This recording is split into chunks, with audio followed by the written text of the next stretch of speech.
contratações públicas. Teremos agora a mesa redonda, um olhar crítico sobre o modelo de governança. O moderador dessa mesa redonda será Renato Ribeiro Fenili, e os participantes serão Cecília de Almeida Costa, Gleison Cardoso Rubim, Cristiano Rocha Heckert e Tiago Bergman.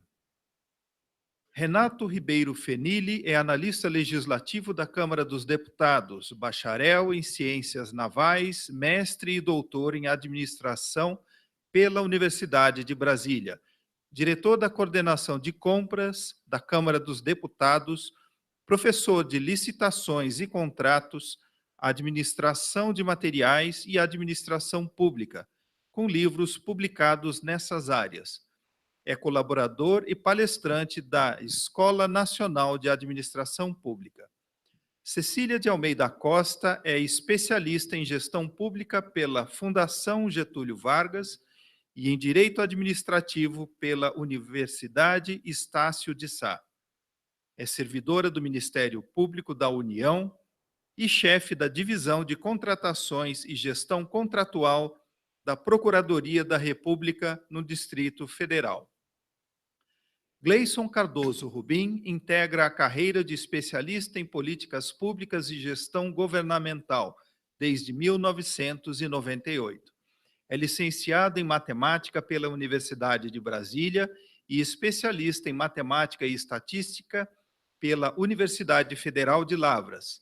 No Ministério da Educação, atuou como diretor do programa Brasil Profissionalizado e coordenador-geral de supervisão dos Institutos Federais de Educação, Ciência e Tecnologia. Também foi secretário de Gestão na Secretaria de Direitos Humanos da Presidência da República. Entre fevereiro de 2015 e maio de 2016, foi presidente da Escola Nacional de Administração Pública, ENAP. Em junho de 2016, assumiu a Secretaria de Gestão do Ministério do Planejamento, Desenvolvimento e Gestão.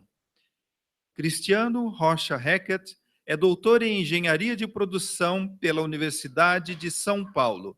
Foi secretário de Gestão Estratégica no Conselho Nacional do Ministério Público, atuou como secretário de Logística e Tecnologia da Informação no Ministério do Planejamento, é autor do livro Contratações de TI, O Jogo, professor da ABOP, ENAP, ESMPU, FGV e IBGP. Atualmente é secretário de Modernização e Gestão Estratégica no Ministério Público Federal.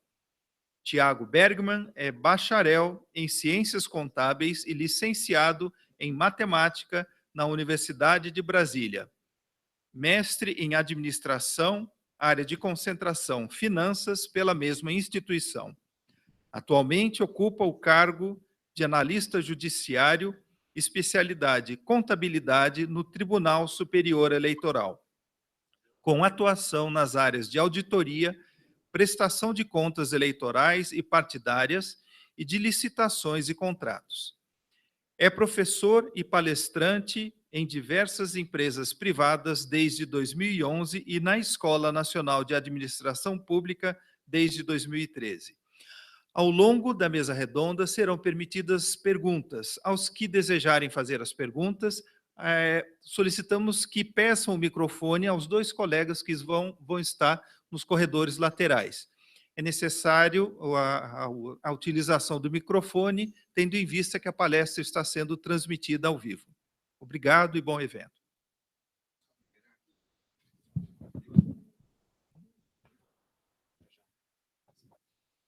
Gente, bom dia a todos. Primeiramente, eu queria agradecer a cada um de vocês aqui pela presença. Essa aqui é a segunda jornada de boas práticas da Câmara. Teve uma evolução significativa da primeira para a segunda jornada. Eu acho que é um evento que está se firmando como, talvez aqui, da arena de eventos aqui da Esplanada de Brasília, um dos que tem melhor qualidade em termos de debate. Então, a gente sempre está buscando sair do lugar comum. E aí, esse vai ser realmente uma toada de agora, desse evento daqui. Queria só registrar aqui, ainda mais porque está sendo transmitido, né, o agradecimento ao CEFOR e à ENAP, né, que aí eu acho que tem uma parceria, a figura do Eduardo está aqui, que tanto o CEFOR quanto a ENAP, eles que realmente, né, deram todo o esteio necessário à realização do evento. Aqui no público, né, a gente tem pessoas que são muito atuantes nessa área de compra, né, a gente tem não só o Eduardo e a Virgínia deu ontem uma palestra aqui, show de bola, diretora da Central de Compras, do Ministério do Planejamento, e tem aqui o Antônio, né, também, assim, são pessoas que sempre estão em congresso, sempre estão palestrando, sempre estão aí com um tom crítico nesse tipo de coisa. E então, por favor, participem, todos vocês, né? E realmente vocês vão ver aqui que se eu chegar aqui agora e perguntar para eles assim, Tiago, você acha que a governança faz bem para o interesse público? Pô, isso não adianta nada, entendeu? A gente fica enrolando e fala assim, beleza, não sei nada. Então, realmente, não é a toada daqui. Então, realmente, as perguntas, o que eu vou pedir, a cada um não teve nada treinado antes, preocupa não, né?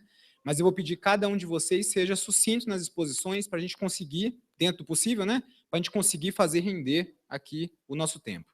Muito rapidamente, não é meu mote central aqui, eu fazer exposição, mas já que a gente vai estar falando sobre o modelo de governança do TCU em aquisições, eu tenho que apresentar minimamente o que é esse modelo. Então, a gente vai fazer isso aqui agora, né? A governança, né, de aquisições consistindo no conjunto de mecanismos de liderança, estratégia e controle para fazer 3 coisas: avaliar, monitorar e direcionar a atuação da gestão das aquisições, visando a que isso agregue valor, né, ao negócio da organização. Então, basicamente é isso.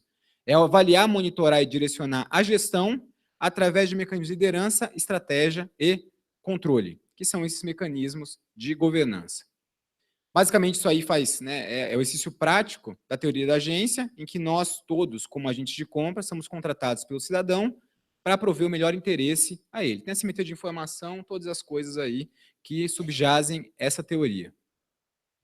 TCU, a partir de 2015, em especial, né, principalmente esses 2 acordos, 2328, 2622, ele, né, vem trabalhando muito forte com a governança. Aqui não é um rol exaustivo, mas quase todos são Ctrl+C, Ctrl+V em termos de algumas orientações práticas que, de forma didática, estão aqui. Né? Relativo a planejamento, todos os órgãos, né, têm que estabelecer formalmente objetivos organizados para a gestão das aquisições, iniciativa para atingir os objetivos, indicadores e metas para isso, e mecanismos para que se possa aferir o desempenho das aquisições, apesar de não deixar claro o que é desempenho de uma aquisição. E tem que fazer também um PLS, um Plano de Logística Sustentável. Ainda em planejamento, tem que estabelecer diretrizes para terceirização, política de compras, estoque e de compras compartilhadas. Se alguém precisar de uma aula aqui, a Virgínia pode dar uma aula sobre compras compartilhadas a qualquer hora do dia, né?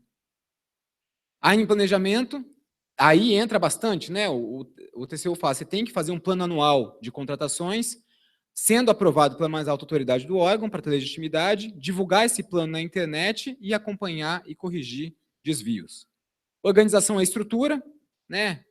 Tem que definir quais são as atribuições e responsabilidades dos dirigentes, uma política de delegação de competências e a atribuição a um comitê, a função de staff para isso.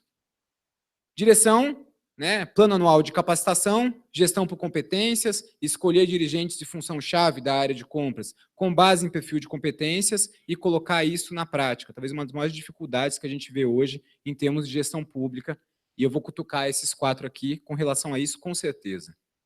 E controle, né, gestão de riscos, a grande moda hoje, que a gente também vai tentar botar aí um equalizador sobre isso, auditoria interna e externa, né, e diretrizes para sanções. Então, basicamente, governança, esse é um modelo de governança, olhando de uma maneira muito rasa, né?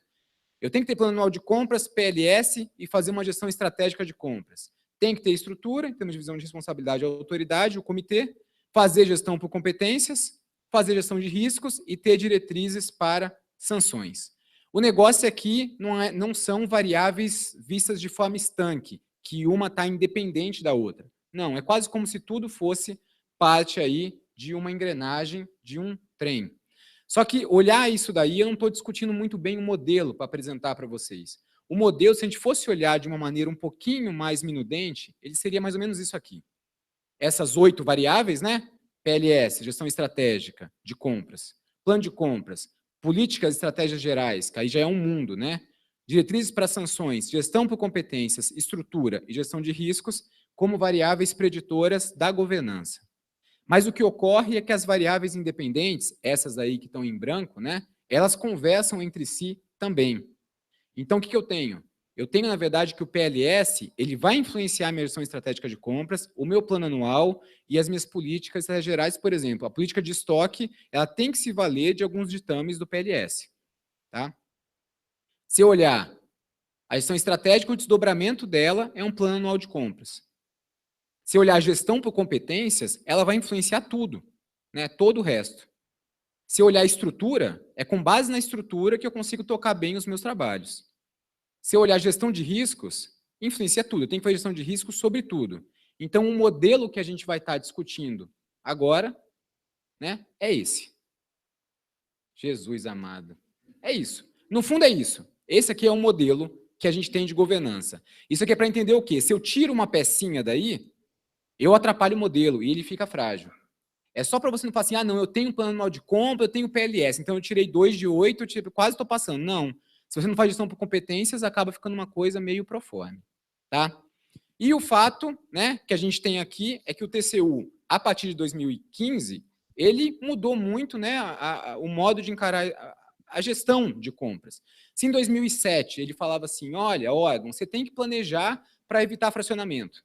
Agora ele não fala mais isso, ele fala assim, você tem que planejar fazendo uma tabelinha do plano anual de compras, que tem que ter isso, isso e isso, tais colunas com data e data. Então, ou seja, o TCU, ele invadiu a gestão.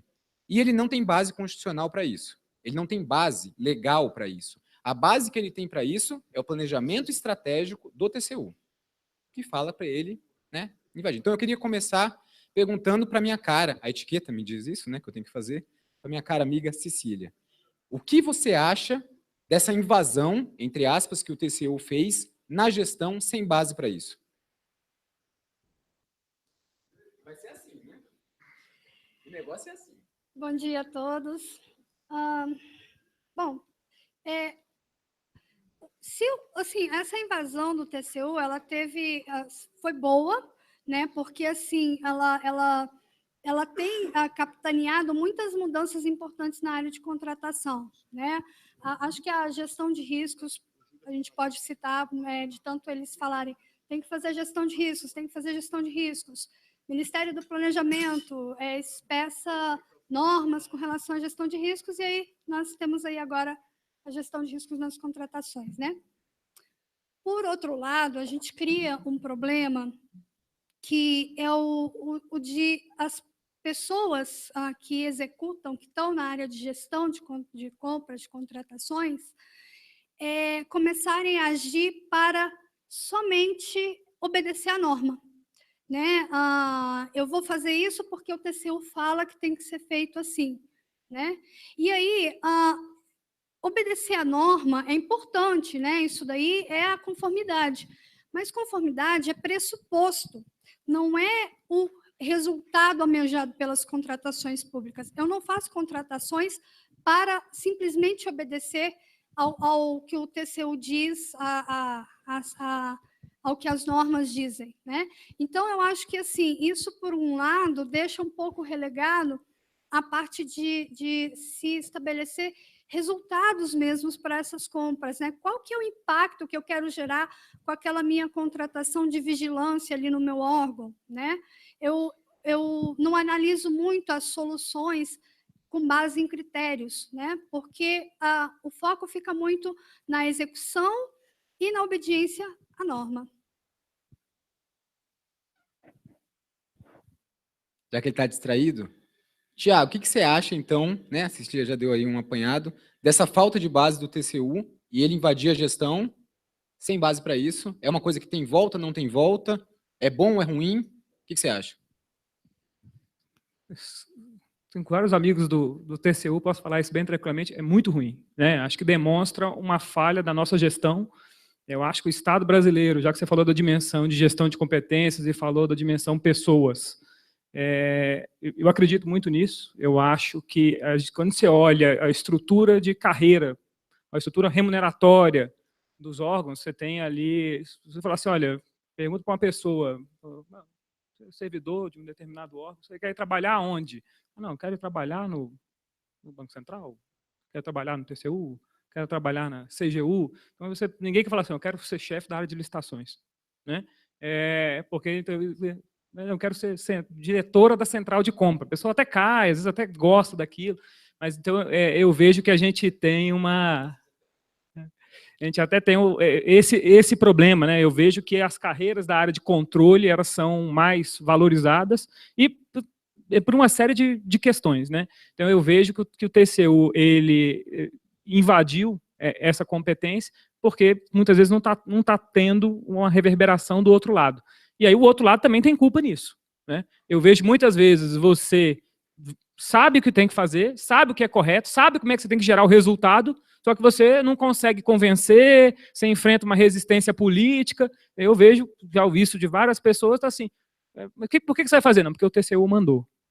Né? Então, eu vejo que a gestão não consegue se afirmar, não consegue vender aquela ideia, né? E aí fica aguardando uma área de controle determinar que você faça. Nossa, que bom, agora foi. Então, eu vejo que também ocupou um vácuo porque a gestão deixou que esse vácuo acontecesse.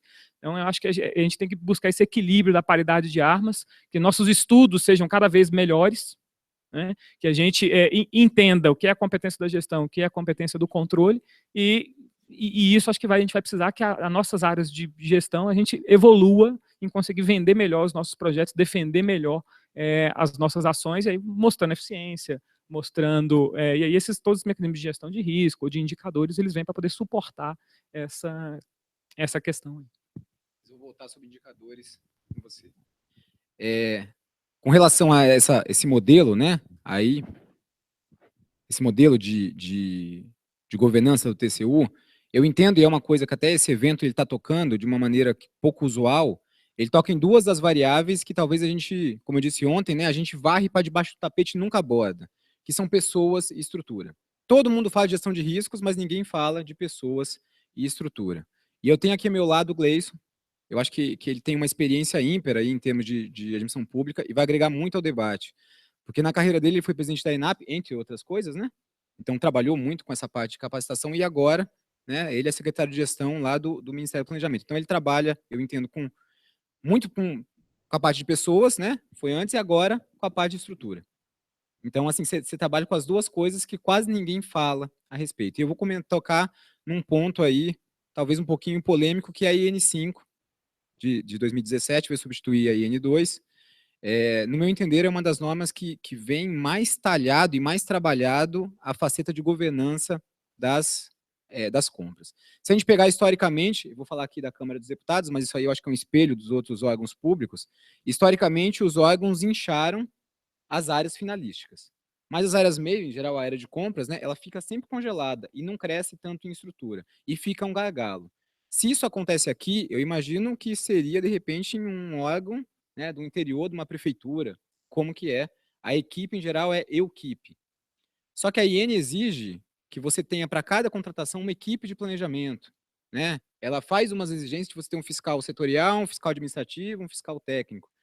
A pergunta que eu faço é, será que em termos de panorama do Brasil, tem estrutura para levar em prática a IN? Bom dia, pessoal. Bom dia, Renato, colegas de mesa. Agradecer, antes de mais nada, o convite para estar aqui.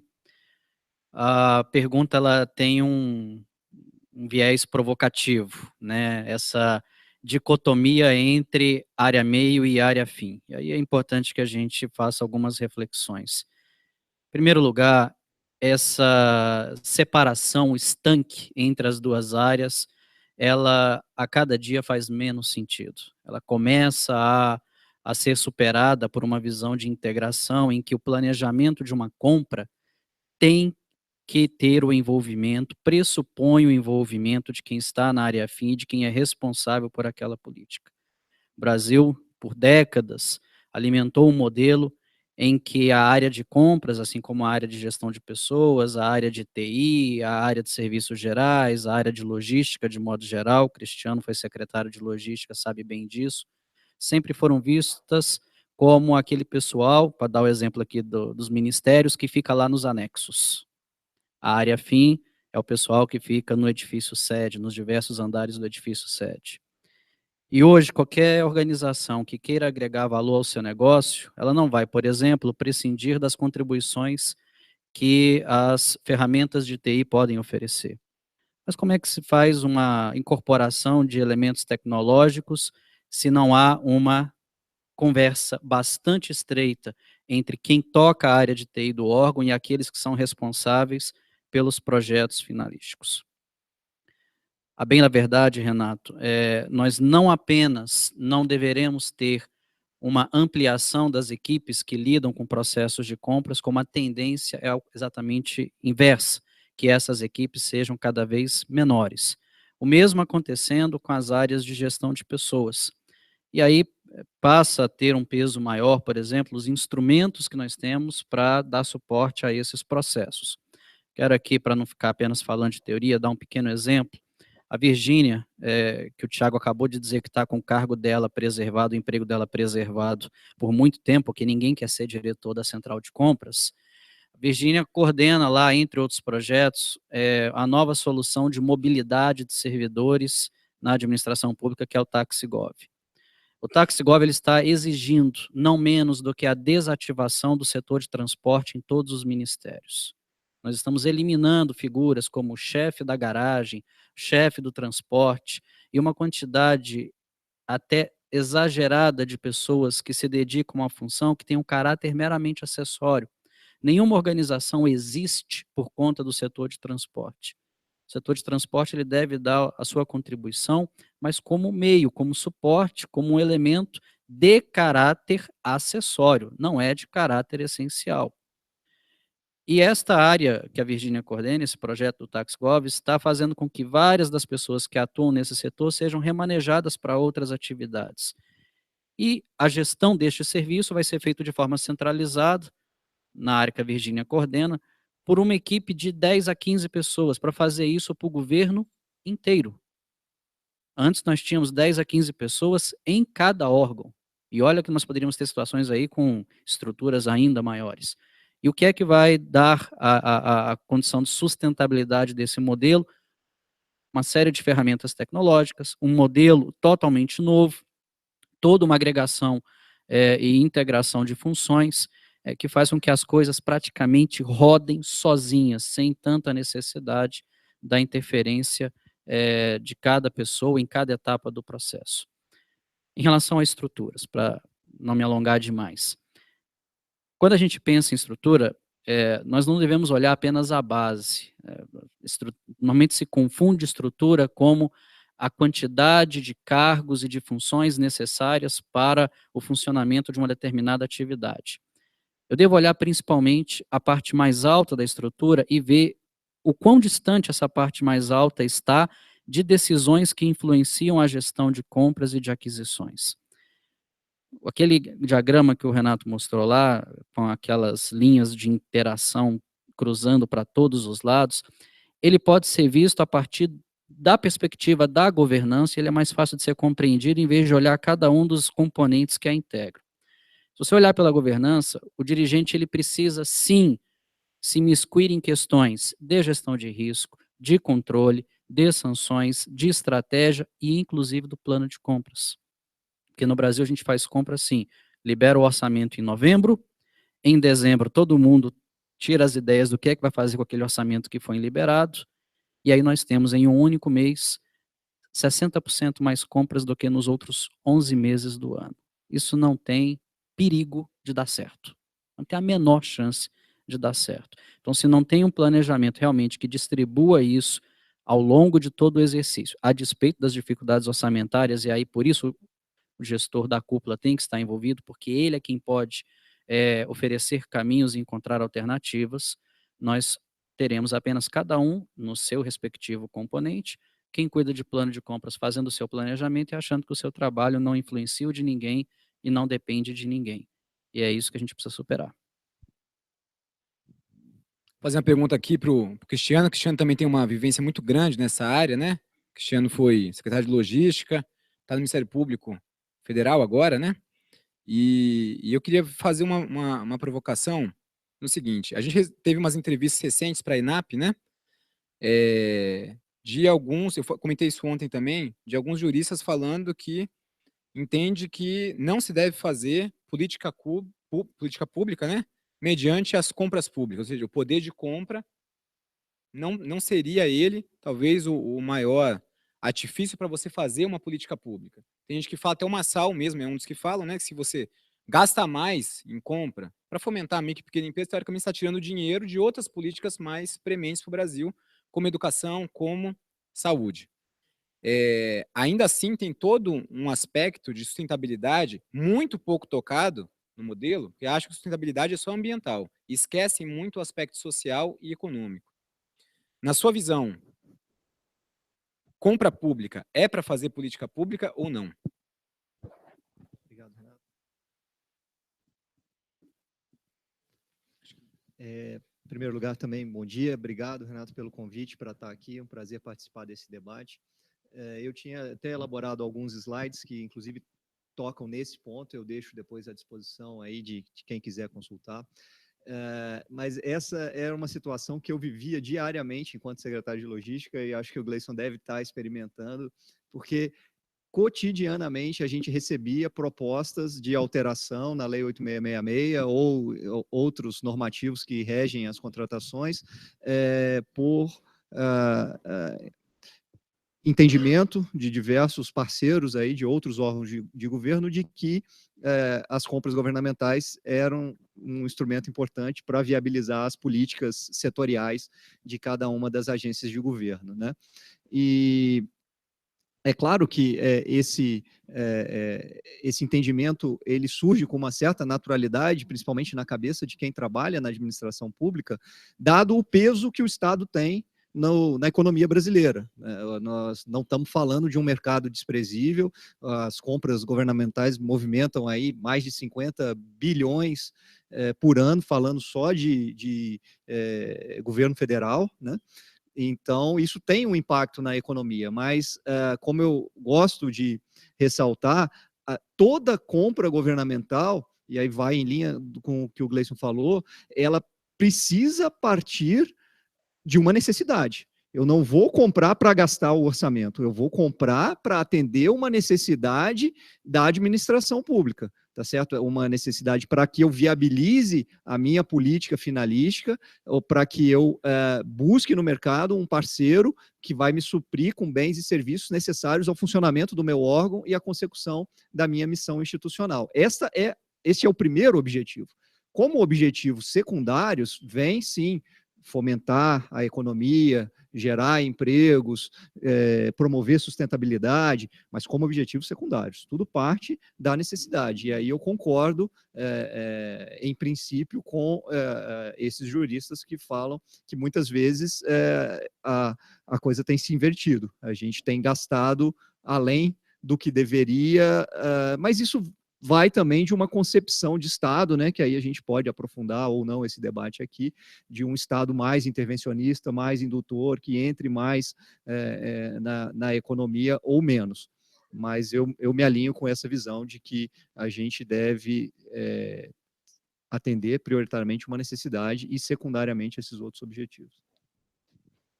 Vou tocar um pouquinho, né, numa coisa, vou me valer até depois, daqui a pouco, né, de um cara que agora chegou na plateia, vou pegar de surpresa ele, né? Vou perguntar para o Thiago agora, seguinte, se a gente colocasse nos trending topics, né, do que a gente mais fala aí de governança, gestão de riscos bomba, né? Hoje em dia é a moda da moda a gestão de riscos. Às vezes assume uma faceta mais importante que a governança, né? Primeiro vem gestão de riscos, embaixo, assim, subordinada a ela, vem governança, o que é uma distorção. Thiago, eu vou abrir o coração. Ele me ligou ontem, né? Renato, como que é? Queria saber as perguntas, né? O que vai ser lá, não sei o quê. Falei, cara, eu vou tocar nisso aí. Então, mais ou menos, eu entreguei, mas eu queria realmente saber a tua análise sobre qual que é a real dimensão que tem que ser dada à gestão de riscos. Obrigado, Renato. Entregando, né? Entregão. Gente, quando a gente acompanha essa questão toda essa evolução que você bem comentou naqueles acordos do TCU, o TCU acho que teve um papel indutor, a gente, referencial de governança, saiu lá, o ministro Nardes, ele comenta bastante sobre isso. Então, quando a gente olha aqueles 10 pilares, as 3 grandes linhas, e você divide ali em 10 ações, quando você olha toda aquela teia que o Gleison bem comentou, aquilo ali, para funcionar, precisa funcionar tudo junto, né? Então, eu vejo que, às vezes, a gente está querendo fazer a gestão de risco, só que, quando eu faço uma medida de tratamento, eu tenho lá uma equipe de planejamento que define, olha, para eu mitigar esse risco, eu devo transferir esse risco, eu devo contratar um determinado seguro. Um exemplo que eu sempre dou, um determinado TRE, estava o pessoal inaugurando um cartório, e um belo dia o pessoal, né, foi chegar lá no dia 10 horas da manhã, caiu uma árvore no poste e não tinha luz, né? O camarada tirar foto para fazer nada, né? Numa cidade do interior. E aí você tinha lá quem estava organizando da área de serviços gerais, qual que seja a estrutura que estava lá organizando, podia propor, olha, eu tenho esse risco disso acontecer, com uma probabilidade muito baixa, mas com impacto muito alto, e qual seria a minha ação de mitigação? Eu contratar, fazer uma licitação num gerador a gasolina, coisa desse tipo.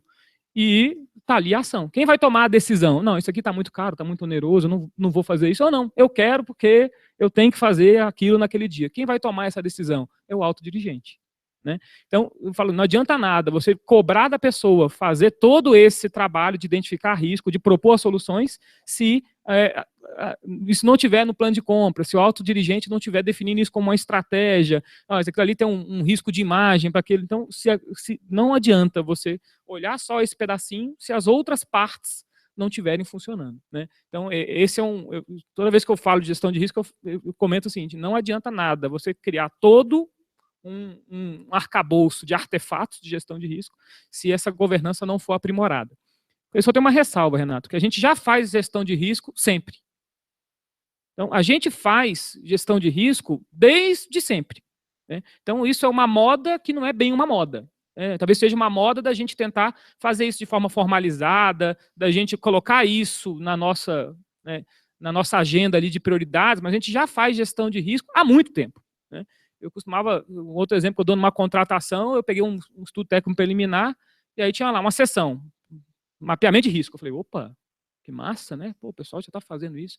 Aí tinha lá um risco, né? O processo tramitar e a minha contratação acabar e eu ficar sem o contrato, porque a nova licitação demorou demais.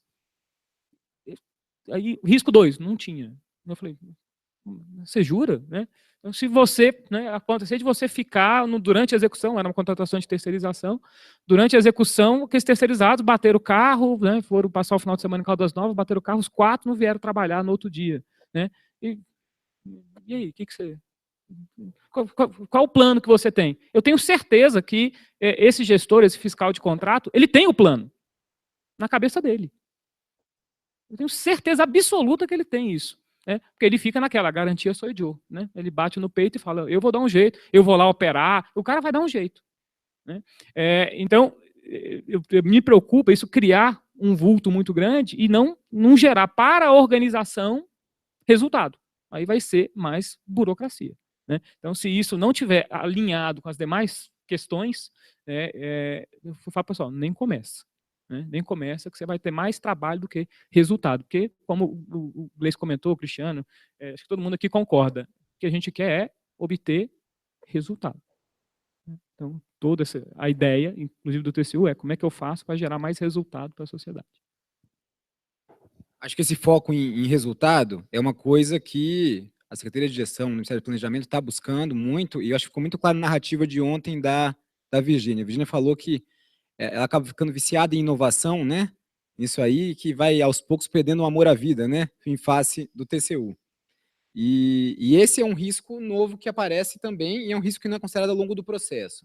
É um risco de você, como comprador público, você inovar demais e, de repente, ter alguma coisa aí que vão bater na sua porta, dando algum tipo de crivo que não foi a melhor prática, e etc. E aí eu vou invadir uma seara, que a gente tem aqui uma pessoa que eu não conhecia pessoalmente, né? Sou fã do trabalho dele, chegou agora, que é o Franklin. Era você, né, Franklin?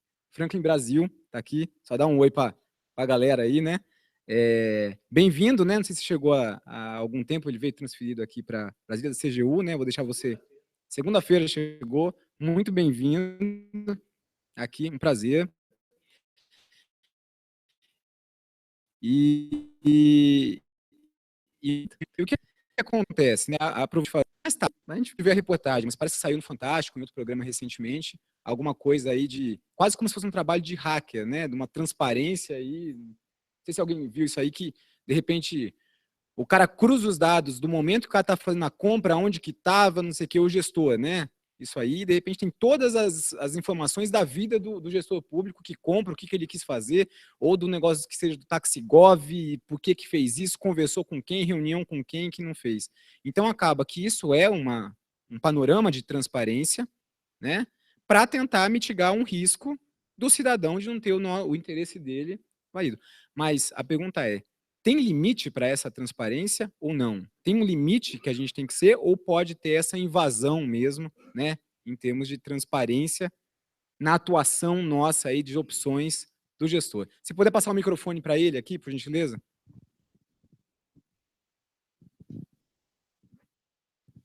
Bom dia. Tá funcionando. Tá? Estou recebendo retorno. Rapaz, não era para você me recepcionar bem?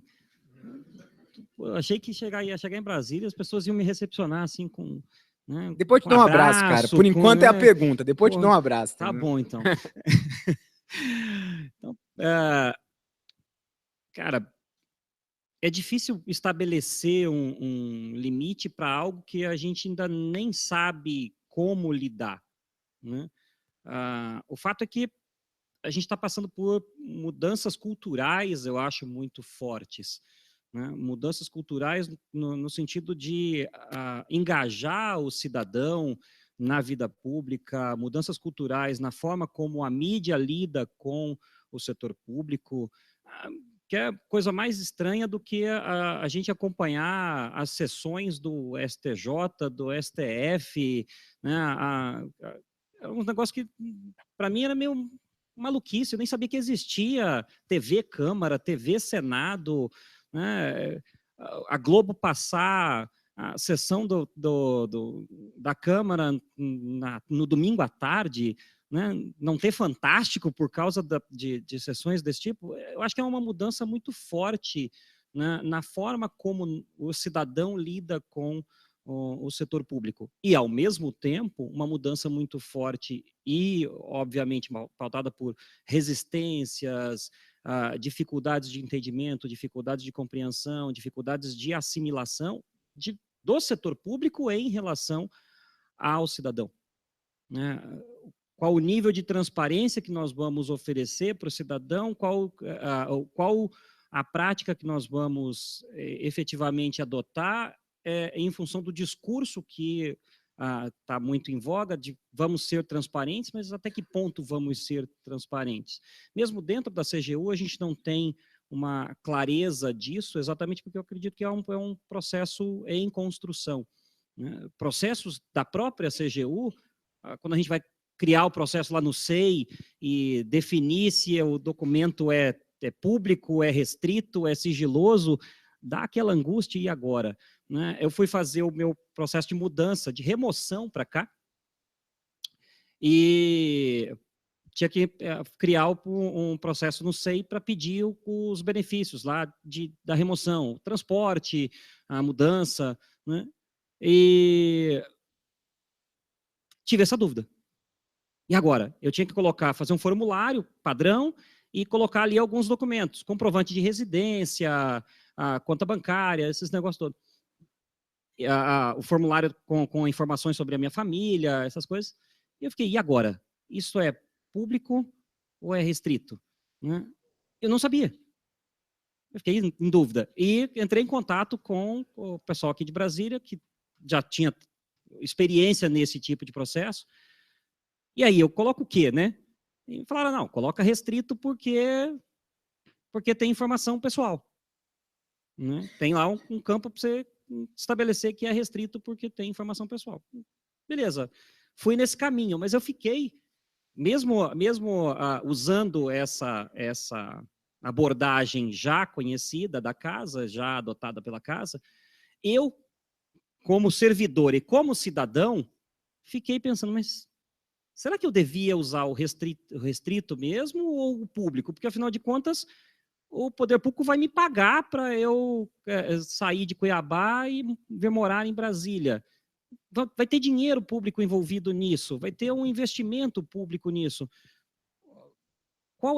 Será que é realmente justo que, para me proteger eventualmente de informar dados, que eu nem sei se são dados assim tão críticos, porque é o nome da minha esposa, o nome dos meus filhos, a idade deles, isso tudo, na verdade, não é muito difícil de obter, até pelo Facebook. Tem coisa que a gente fica com medo danado de falar como setor público, né?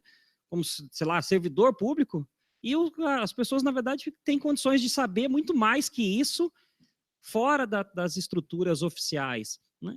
Então, eu juro para você que eu pessoalmente passei por essa... Agora, estou passando todos os meses, porque tem um outro processo que é o de ajuda de custo para auxílio moradia, né? Também tem, e ele fica lá, enquanto eu puder recebê-lo, eu fico lá com esse processo aberto. Ele está restrito.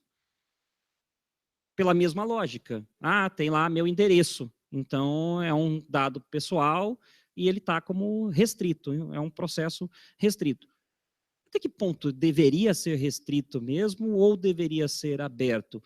E eu não tenho uma resposta clara para você sobre qual é o limite, né? Eu acho que a gente vai acabar descobrindo um equilíbrio, tentar encontrar esse equilíbrio ao longo de uma experiência mais madura com essa nova mentalidade de transparência. Eu acho que a gente está num momento muito forte de ruptura de algo que era muito difícil de imaginar, a transparência total, eu informar tudo, mostrar tudo, salário, remuneração mensal todo mês, onde é que eu trabalho, a lotação, o que eu faço todos os dias, essas coisas não está na cabeça da gente com uma facilidade tão grande que eu tenho que demonstrar, ou que eu tenho que estar pelo menos disposto a transparecer, né? Então, eu acho que todos esses momentos de ruptura levam, em geral, para, primeiro, uma grande dificuldade de assimilação, e depois um momento de equilíbrio. Eu acredito que a gente ainda não chegou, não está muito maduro ainda esse processo, mas nós vamos chegar lá, né? Mas vamos ter que debater também, vamos ter que pensar muito sobre o tema, assim como gestão de riscos, o Thiago muito bem lembrou, é algo que não é novo, mas a sistemática com que nós estamos querendo lidar é nova, no sentido de tentar transformar isso em algo rotineiro, frequente e organizado, né? Não amador, não empírico, não para apagar o incêndio, né? Mas planejado, e a gente vai levar um tempo assimilando isso, tomara que a gente consiga, de fato, assimilar isso, né? Acredito que a transparência está indo para o mesmo caminho, né? Obrigado, viu, Frank? Se você quer falar Sim, eu queria só fazer um comentário linkando essas três coisas: governança, gestão de risco e transparência. A gestão de risco é uma ferramenta formidável, tá? A gente tem que usar, sim. Só que a gestão de riscos, ela depende de uma clara causalidade no ambiente. Ou seja, eu só consigo fazer gestão de riscos se eu conseguir prever causa e efeito, né? O que acontece, que eu acho que é muito importante para a governança começar a pensar, é que você precisa expandir essas ferramentas de controle, porque a gestão de riscos ela não dá conta de tudo. A transparência, por exemplo, ela tem inserido nos nossos processos muita complexidade. E complexidade eu não consigo controlar com gestão de riscos, porque não existe essa causalidade, né? Então, a gente tem que realmente pensar, ok, a gestão de riscos eu tenho que aplicar, ela realmente é eficiente, o processo de compras públicas, em grande parte, ele é um processo que eu posso classificar como complicado, mas não é complexo, então ela tem um bom efeito na gestão a gestão de riscos tem um bom efeito no processo de contratações, mas a gente tem que ficar de olho nessa complexidade que é adicionada. Então, a gente tem que pensar, para além da gestão de riscos, outras ferramentas. E com relação à transparência, porque a transparência ela adiciona complexidade aos nossos processos, né? E a gente tem evoluído bastante em fornecer dados para a sociedade. Só que a gente tem que começar a fornecer informação. Dados provoca muito viés de interpretação nas pessoas, não é? Quando eu falo lá, eu contratei 100 vigilantes por um valor de R$1 milhão. Isso é muito? Isso é pouco? Não, isso é um dado, isso não transmite uma informação, né? Só que as pessoas vão receber esse dado e, de acordo com o conhecimento delas de mundo, vão fazer uma interpretação disso, né? Nossa, você gastou R$1 milhão. Isso é muito dinheiro. Por quê? Porque, para mim, R$1 milhão é muito dinheiro, né? Mas, assim, então, acho que a gente tem que pensar na transparência também, nesse aspecto de começar a pensar como eu vou passar informação, porque, na verdade, se você pensar, qual que é o resultado que você espera dos processos de contratações públicas? Eu gosto de pensar que as contratações públicas, elas são, a função delas, o resultado que se espera delas é que ela forneça a infraestrutura para que os órgãos possam executar os seus papéis, né? Então, como é que eu vou fazer para passar informação de resultado, né? Eu estou fornecendo uma infraestrutura adequada para o meu órgão? Eu acho que, assim, a gente tem que pensar um pouquinho nisso também. Cristiano. Eu acho que o Estado brasileiro avançou muito em transparência nos últimos 5, 10 anos, a CGU tem um papel importante nisso. Eu sou um entusiasta da transparência, eu acho, por regra, tem que ser aberto, e como o Franklin colocou, nós, como pessoas, nós abrimos mão do nosso sigilo de informações cotidianamente. A gente informa para o Waze aonde que a gente vai, que horas que a gente vai, a gente informa no Facebook os nossos dados pessoais, porque a gente vê valor agregado nisso. E quando a gente está falando de Estado, mais ainda, porque nós estamos lidando com a coisa pública, e é claro, sempre há riscos, e vai haver má interpretação, vai haver até uma distorção proposital da interpretação, porque é parte do jogo político, enfim, mas eu acho que a gente, como servidor público, a gente tem que estar pronto para esse debate, para justificar, sim, estou gastando R$1 milhão em limpeza, porque isso vai suportar tal e tal e tal política pública. E se a sociedade acha que não é o melhor a aplicação, que se abra o debate e que se discuta como melhor aplicar o recurso público. Mas o que eu queria pegar esse gancho para colocar é que eu acho que a gente precisa agora subir mais um degrau de maturidade nessa jornada, e incorporar o conceito de Estado permeável. Não dá mais para a gente governar para a sociedade. Nós temos que governar com a sociedade. E isso significa trazer a sociedade para dentro do dia a dia da gestão pública, abrindo para eles todos os nossos dados, abrindo todos os nossos processos e reconhecendo que o Estado é incapaz de sozinho prover as soluções que o país precisa. Nós precisamos construir junto com a sociedade. E para isso a gente tem que ser transparente, a gente tem que ser aberto, a gente tem que co-criar. Queria fazer uma pergunta para o Gleison, aqui, que acho que o Thiago, ele falou muito bem no começo, aqui do debate, que, na verdade, o TCU, ele ingressa, né, nessa seara aí de governança e gestão, talvez porque nós, gestores, não tenhamos feito nossa lição de casa da maneira correta. E aí ele entra para dar um cobre a linha nisso daí. Então, acaba que está sendo um movimento de inovação top-down, né? Inove assim, faça o plano de compras, faça o PLS, faça a gestão de riscos, e por aí vai, logicamente, tem os acórdãos dele, isso aí gera, por exemplo, a IN5, lá 2328, 2022, gera IN5, e aí a gente faz essa inovação. Eu, particularmente, fiquei bem impactado ontem com de novo eu falo, né? É você mesmo, né? Com a exposição da Virgínia, porque, por exemplo, aqui na Câmara dos Deputados a gente tem inovado bastante, tentado inovar, logicamente a gente está passando por um momento ainda de bastante ruído, colocando plano de compras, muita coisa sendo aperfeiçoada, mas é um momento de inovação de governança.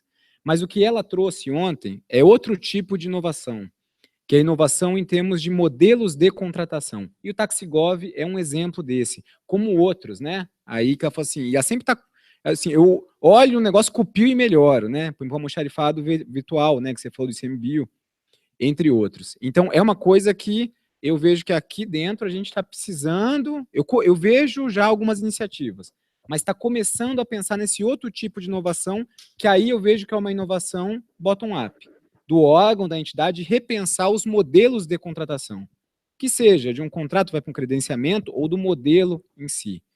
E aí a pergunta que eu fazer, dando uma quebrada aqui à direita, é como que está sendo conseguido fomentar essa cultura de inovação numa área que é tão rotina? Pega o passado, dá Ctrl+C, Ctrl+V. Como que vocês estão conseguindo fomentar essa cultura de inovação em modelos de contratação? Pergunta simples de uma resposta nada trivial. E difícil de A ser pergunta dada... não é simples, não. Demorei para fazer. Difícil de ser dada a resposta em um tempo curto. Mas eu colocaria aqui alguns ingredientes. Primeiro, o que nós estamos tentando fomentar dentro do Estado é uma percepção de que os padrões de comportamento do Estado, do governo, não podem ser tão distantes dos padrões de comportamento da sociedade. Deixa eu dar um exemplo disso. Como cidadãos, como pessoas singulares, nós estamos a todo momento fazendo julgamentos de valor e questionando a viabilidade de manter determinados comportamentos, determinadas posturas. Muitas pessoas hoje fazem um questionamento se vale a pena ter carro, porque isso envolve assumir o custo de posse. E o custo de posse, ele é imenso, porque ele tem um monte de componentes dos quais você não consegue se livrar. Quem tem carro é obrigado a pagar manutenção, combustível, é obrigado a pagar estacionamento, é obrigado a pagar a depreciação. Não tirou o carro da garagem, já está pagando a depreciação que está atrelado ao fato de possuir o carro, ter aquele carro sobre o seu nome. Eventuais custos que também são associados, multas, reparação em alguma colisão, e a pessoa, quando começa a fazer uma conta, de colocar tudo isso na ponta do lápis, projetar para um período, 1 ano, por exemplo, ela vai comparar com o custo de andar com um Uber, por exemplo, né? Ou seja, trocar a posse do bem pelo uso do serviço. E aí se livrar do custo de posse. O Taxigov é uma inovação que começa espelhando este comportamento da sociedade. Antes de falar o que é que nós queremos, a pergunta é por que nós precisamos mudar? O almoxarifado virtual vai na mesma linha. Por que os órgãos precisam ter um almoxarifado? Por que eu tenho que estocar material de expediente? Por que eu preciso estocar material de consumo? Eu, recentemente, Renato, fiz a abertura da reunião da CISAP, que é a Comissão Interministerial de Sustentabilidade na Administração Pública. Eu fiz uma provocação dizendo o seguinte: durante muito tempo as discussões aqui ficaram na superficialidade de debater se sustentabilidade é comprar o papel reciclável ou o papel convencional. A pergunta que eu faço é: para que papel? Por que os órgãos da administração pública precisam ainda do papel como suporte físico para a informação, se nós temos hoje cada vez mais disseminado sistemas eletrônicos de tramitação de documentos e de tramitação de processos? Além disso, nós também temos tentado deixar claro que postura de inovação não tem nada a ver com uma postura aventureira. Muita gente diz o seguinte: o TCU inibe a inovação porque os gestores não assumem o risco de inovar com medo dos questionamentos do TCU. Isso é uma verdade parcial, e como toda verdade parcial, ela também é uma mentira parcial. TCU, pelo menos com relação à SEGES, tem sido um parceiro e tem entrado nos nossos processos de inovação muito cedo. O TaxiGov foi levado primeiro ao TCU antes de ser anunciado como novo modelo de transporte de servidores, assim como o modelo da compra direta de passagens aéreas. O Brasil, o governo federal, em 2014, gastou R$ 1 bilhão em passagens aéreas. No ano passado, o mesmo governo federal gastou 556 milhões. Então, a despesa com passagens aéreas caiu praticamente pela metade. E o resultado dessa diminuição, em grande medida, é a mudança de modelo, de deixar de depender de uma agência de viagens que comprava passagens a preços que nós nunca sabíamos exatamente quais eram e de que forma. E por mais que você planejasse a viagem com antecedência, a compra do bilhete era feita na véspera, numa tarifa cheia, e aí a gente começava a ver que ali havia uma perda de eficiência absurda nesse processo. TCU chegou a questionar o modelo porque nós não tomamos o cuidado, nós, Ministério do Planejamento, meus antecessores, e também assumimos uma parcela de responsabilidade, não tomamos o cuidado de fechar duas portas, a remarcação e a compra do bilhete de volta. O TCU disse, ou vocês implementam essas funcionalidades, ou nós vamos derrubar o modelo. Ele estava no papel dele, fazendo a coisa certa, que é estimular o órgão a realmente ter um modelo que fosse inteiramente novo, mas sustentável. Não é sustentável ambientalmente, sustentável, permanente, duradouro, que consiga sobreviver a essas oscilações todas que a gente tem encontrado aí na economia. A atitude de inovação, ela exige método, disciplina, planejamento, ou como nós chamamos lá na SEGES, respeitar o tempo da prancheta. TaxiGov parece simples, trivial, mas ele levou 2 anos sendo elaborado. Né? O almoxarifado virtual está em discussão há quase 1 ano. A compra direta de energia elétrica no ambiente de comercialização livre, sem depender do contrato com as concessionárias, é outra discussão absolutamente complexa. Tudo isso mostra que aqueles componentes todos da governança ali, eles são inafastáveis. É um castelo de cartas. Tira uma, cai tudo. Tá? É simples assim. Tirou uma, cai tudo. E aí a gente só consegue oferecer algum exemplo interessante se conseguir seguir a regra do jogo. Com relação a isso mesmo, né, que foi tocado, essa faceta de inovação, né, que realmente está sendo fomentada, uma coisa que eu comentei ontem aqui, é que o nosso modelo de gestão por competências, ele sofre muito disso.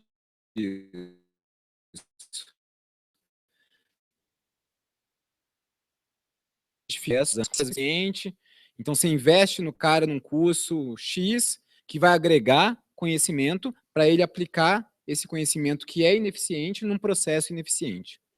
A partir do momento que você começa a inovar o processo, surgem novas competências das pessoas que atuam nele que vai ter que, né, fazer. Então, eu entendo que você também tem que começar a inovar nos esforços de capacitação também.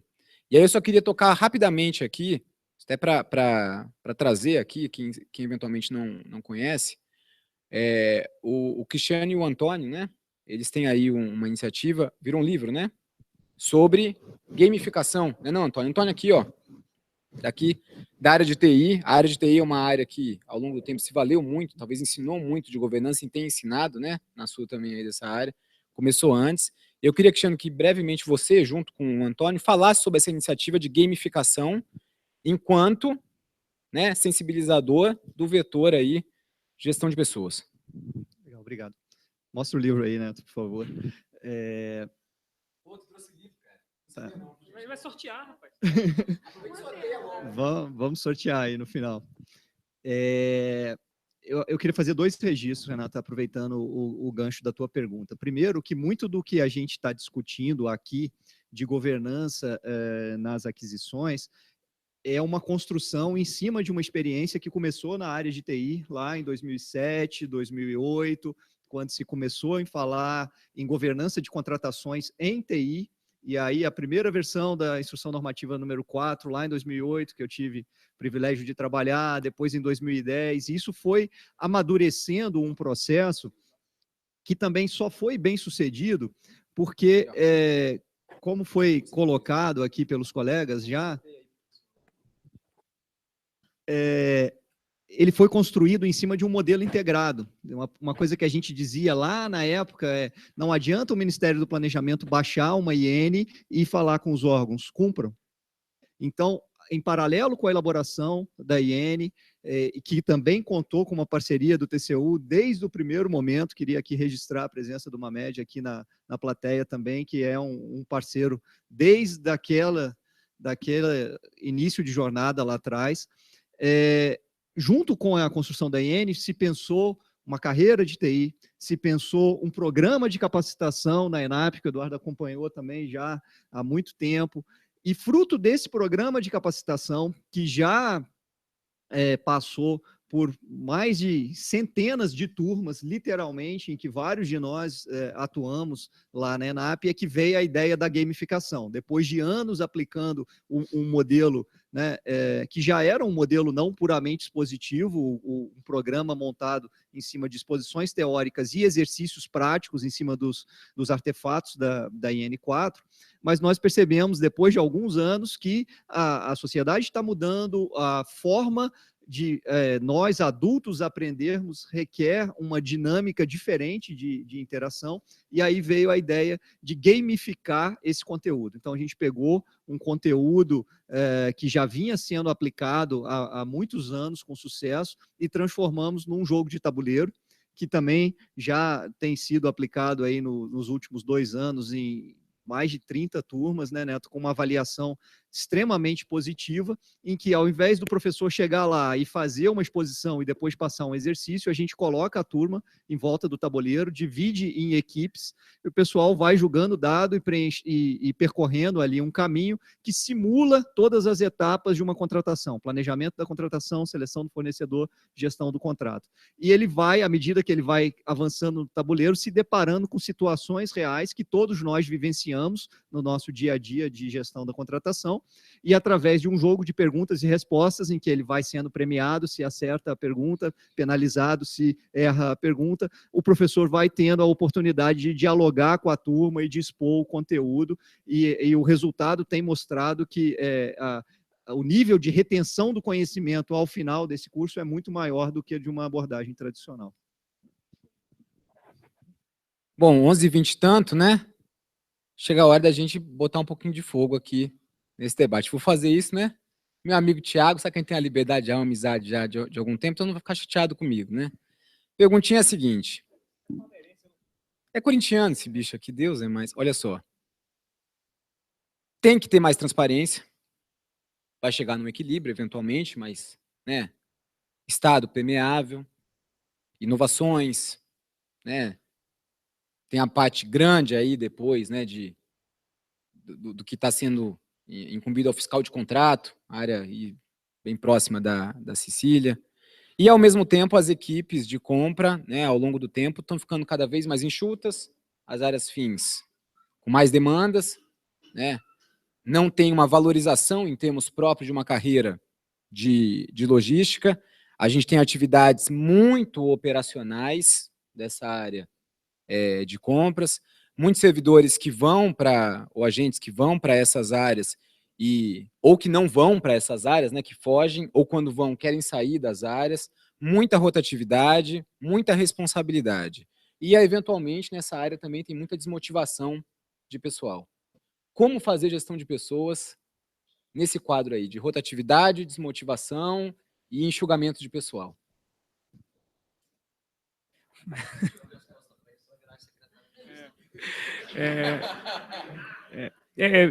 Eu queria até pegar um gancho, Renato, porque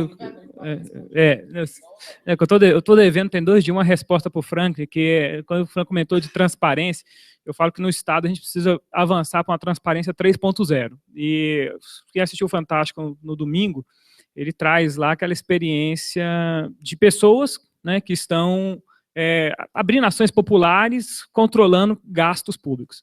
E ontem, por exemplo, eu precisei pegar uma informação de um determinado órgão, que não era pequeno, de um estado, que não era a Guiana Francesa, achar uma determinada nota de empenho. Aí você entra lá no site, né, e aí você está lá, primeiro, tem uma divisão, por exemplo, entre dispensa e inegibilidade. Né? Então, assim, ache os contratos que o órgão faz. A Câmara dos Deputados, já que você é meu amigo, ele tem exatamente isso.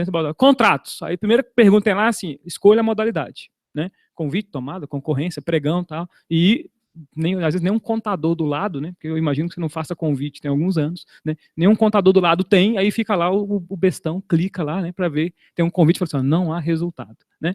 E aí...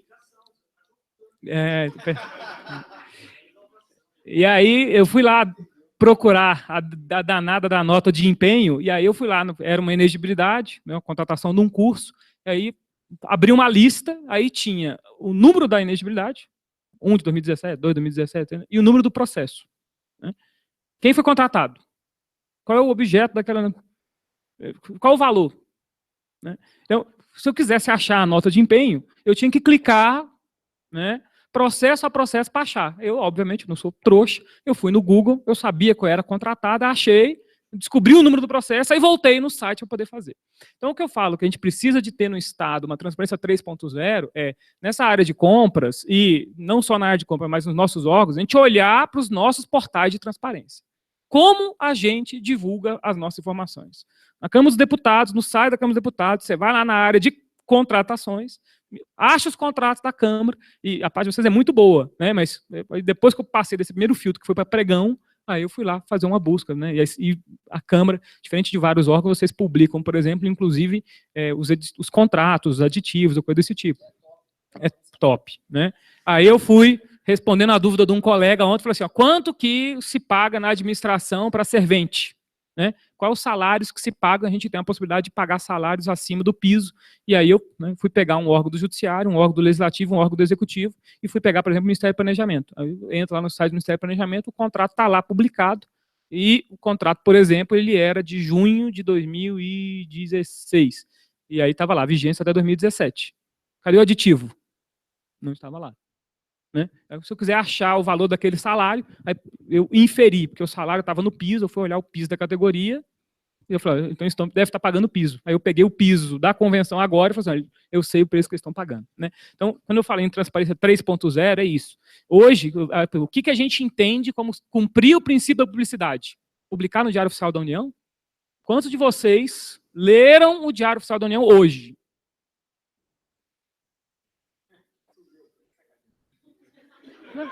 Mas ainda assim, né, talvez a gente tenha um de 80, um de 70, porque a gente não tem essa cultura. Mas a gente vai no Google. Né? Então, como que a gente estrutura as nossas informações para que a sociedade consiga, né, obter o que ele quer? Ele quer saber quem é o contratado, ele quer saber qual é o valor, ele quer saber... esse é o ponto. E aí eu falo que a gente precisa criar, no caso das compras públicas, o IBGE das compras públicas. Né? Porque... a gente tem um painel de compras, por exemplo, baseado no Comprasnet. Agora você tem um grande outro portal de compras, que é o Banco do Brasil, por exemplo, e você não tem ali, não gera nenhuma outra estatística, né, em relação a isso. Então a gente precisa ter um tipo de centralização. Agora, nessa linha da transparência 3.0 lá que eu estava te devendo. Agora, em relação à gestão de pessoas, é bem interessante, Renato, porque assim, eu tive experiência como gestor da área, e eu acho muito esquisito quando alguém me diz que a gente tem problema de motivar, né, na área de licitações e contratos. E vou te dizer o porquê. Talvez seja uma das poucas áreas onde você perceba muito claramente a felicidade na cara do seu cliente. Porque todo mundo que vai bater na área de compras, ele tem uma demanda. Ele quer atender aquela determinada demanda, ele quer comprar aquele bem de qualidade, ele quer ter aquele serviço bem prestado. E você tem aquela condição de ir e falar, olha, eu contratei, né, o que você quis, eu atendi a sua necessidade. Então, perfeito. Esse é o ponto. Né? Então, talvez na área de compras, quando eu conversava isso muito com a equipe, falava assim, olha, eu fazia questão de qualquer membro da minha equipe ir conversar com a área que estava demandando, para ele entender qual era a demanda, sentir na pele qual era aquela demanda. E aí todo mundo sentia aquela gratidão de falar assim, e eu até tinha uma questão, quando o pregão concluía, quando ele ia receber, de fazer o retorno na área, e falar assim, você recebeu o que você queria? Você está satisfeito? A compra é essa mesmo que você queria? E aí eu via na equipe assim, uma sensação de gratidão grande. Então, eu acho que o gestor ele tem um trabalho de tentar mostrar para a equipe qual o papel que ele tem dentro do resultado daquele órgão. né? Então, gente, eu falo coisa besta, de comprar não vou lembrar o nome do produto, mas a dentista queria um produto de qualidade para fazer restauração de dente na área médica. E a gente não conseguia comprar o danado do item lá de restauração de jeito nenhum. Aí conseguimos comprar um item que a dentista entendia que era de qualidade, que era um item da 3M. Pensa a felicidade da pessoa, da dentista servidora, quando ela recebeu um material da restauração da marca que ela queria. Senhor Jesus. Né? Então, a equipe tinha... eu vejo assim, a gente consegue verificar isso muito, muito claramente na área de licitação. E aí, eu acho que tem a ver com a questão das estruturas. Né? Então, eu vou dar um exemplo da área de execução orçamentária e financeira. Muitas vezes o pessoal divide. Tem uma equipe que faz empenho, equipe que faz liquidação, equipe que faz pagamento, né? E ninguém acaba que vê o resultado daquela compra. Porque ele tá lá triturando os empenhos, outro está lá triturando a liquidação. E querendo fazer as coisas de forma estanque. Então, talvez, isso que o Gleison comentou, e eu concordo, eu acho que a gente precisa ter isso de forma matricial. A pessoa entender o papel da área de compras dentro daquele processo maior. Né? E aí, pegando um gancho, que não sei se a gente vai ter oportunidade de novo, sobre essa questão da área de TI, o Cristiano comentou e o Gleison. Eu tive, no meu órgão, a gente ainda tem o transporte próprio, né? E aí eu estava numa atividade externa, pedi o transporte, e aí o motorista errou, né, o lugar. Né? Porque a pessoa, quando foi passar no telefone para ele, e aí o que eu pensei na hora foi, mas se fosse o Uber aqui, eu tinha dito exatamente o telefone de onde eu estava vendo se o carro estava chegando, eu estava vendo, né, eu estava dizendo para o cara onde é o endereço, porque é o que a gente faz na nossa vida privada. Né? Então, eu acho que realmente esse tipo de conceito que a gente precisa trazer para os órgãos e aí para as pessoas. E quando as pessoas verificam isso, acho que a gente consegue motivar a pessoa, verificar como a gente está evoluindo na área, obtendo resultado para o órgão e para a sociedade. Vou fazer uma pergunta para a Cecília, aqui, já mais em termos de fiscalização contratual. Tá? Que é uma coisa, logicamente, que está aqui no bojo da governança. Em termos de Brasil, de modo geral, se a gente pegar assim, os órgãos da esplanada, que seja, um fiscal de contrato raramente quer ser um fiscal de contrato. Essa é a realidade, né, que todo mundo... Ninguém, assim, apesar de ser motivado e, de repente, assim, eu estou entregando para o meu cliente e tal, mas a vida real, assim, em geral, o pessoal não quer ser, pelo menos a minha percepção, né, não quer ser fiscal de contrato.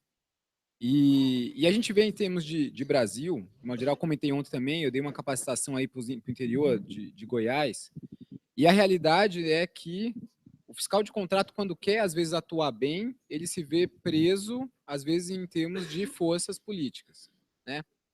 O caso específico que eu comentei ontem, né? Eu estava dando uma parte de sanções para esses municípios pequenos, todo mundo me olhando estranho pra caramba. Aí eu falei, cara, ninguém aplicou nunca uma sanção aqui? Ele falou, não, nunca. Eu falei, contrato beleza, tudo certinho. Ele falou, não.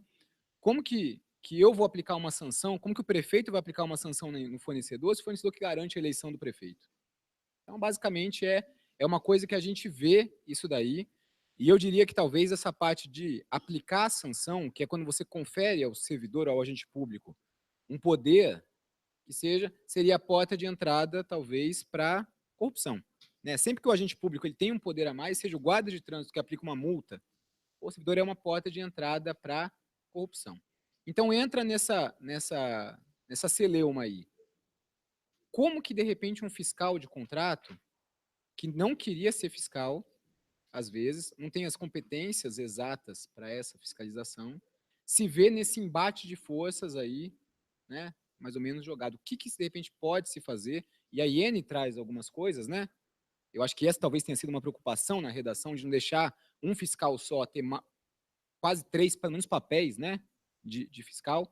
E eu falei isso porque a Cecília ela vai dar uma parte de competência de fiscal de contrato, né, num ciclo de palestra do Ministério do Planejamento, aí daqui a algumas semanas.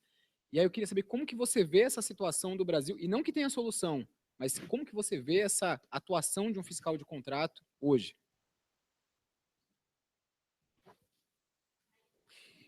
Olha, todo o curso que eu dou de gestão e fiscalização de contratos, assim, sempre a gente ouve a mesma coisa, né? Eu sempre tenho fiscais que foram recém-nomeados, que não têm a menor ideia do que tem que fazer e estão ali desesperados por uma orientação, com medo, né, peguei um contrato aí de R$1 milhão e agora, né, eu sou responsável por isso, de ser responsabilizado por isso. E realmente, assim, também a gente ouve muito, por exemplo, o deputado, o vereador, que liga lá direto para a área de sanções, né, falando, ó, dá só uma advertência aí, não dá impedimento de licitar, não, né? Assim, então são histórias que a gente vê recorrentes. Eu acho que a IN número 5 foi bem quando ela trouxe esses vários fiscais, porque, assim, eu acho que não é que a IN está falando que agora você vai ter que ter 3 fiscais para cada contrato. Não é isso, porque a gente sabe que tem lugar que você mal consegue um para todos os contratos, né? Então, você botar 3, mas, assim, para alertar na importância de você não deixar aquela pessoa ali sozinha no fogo, né? Então, assim, o que eu acho legal é você pegar, por exemplo, a pessoa que está fiscalizando, ela não tem participação nenhuma no processo de sanção, tá? Você separa isso. Por quê? Porque você tira dela ela está ali no dia a dia com a contratada, certo? Ela está ali. Então, assim, você tira ela desse processo exatamente para que você possa proteger o processo, né? Para que você possa descontaminar o processo. Né? Então, como ele é o fiscal, ele está lidando ali no dia a dia com a contratada, né? Então, eu acho que é por aí, Renato. É você, assim, separar realmente as funções, né? É você colocar níveis de controle, né? Quando você tem um fiscal administrativo fazendo a fiscalização da parte documental, da parte de trabalhista, né? Essa pessoa não é a que está fazendo a fiscalização técnica, exatamente para que você possa criar formas de interromper esse contato e esse processo decisório assim, direto com a contratada. Acho que é mais ou menos por aí mesmo. Queria fazer uma pergunta agora, tanto para ser compartilhada aí, né? Tanto pelo Cristiano quanto pelo Gleison. Que, assim, eu vejo vários Brasis, né, hoje em dia. Se a gente pega, de repente, um órgão com menos estrutura, mais afastado, tudo, ele fala assim, qual que seria o meu futuro almejado? De repente, seriam as práticas que a gente leva aqui, né? Assim, ele ainda fraciona, ele ainda faz um monte de coisa que, de repente, a gente, hoje em dia, já superou, já conseguiu ver aqui. Eu vejo que a experiência, né, lá da SEGES, mais ou menos, em algumas facetas eu vislumbro que é um futuro que está sendo feito presente. Centralização, né, algumas coisas assim. A gente está com uma lei de licitações nova no forno aí, que tem muita gente que está criticando, tudo, mas ela, vingando, ela vai trazer aí algumas coisas novas em termos de paradigma, ou não, ou vai ser tudo velho com novos valores, né? Vai mudar a dispensa, vai mudar não sei o quê. E aí a pergunta, por mais ampla que seja, mas eu queria jogar mesmo assim, seria ver como que vocês visualizam o futuro das compras públicas no Brasil, em termos de paradigma. Já foi falado alguma coisa aqui, né, em termos do Estado permeável, já foi falado alguma coisa. Eu queria falar assim, mais em termos de centralização, descentralização, inserção do Estado no mercado, a força, né, o embate entre fornecedor e aqui, se a gente vai ter mais essa junção, como em termos de negociação com o mercado, como que seria o futuro das compras aqui, em termos dos mais diversos aspectos?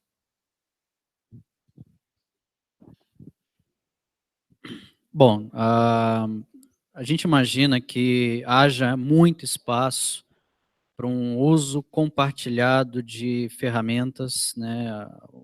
O Brasil despende muito recurso e muita energia em uma pulverização de soluções de suporte aos processos administrativos e particularmente ao processo de compras. A SEGES tem procurado robustecer o Comprasnet, o CISG, o CIASG e mais, neste momento, o CICAF.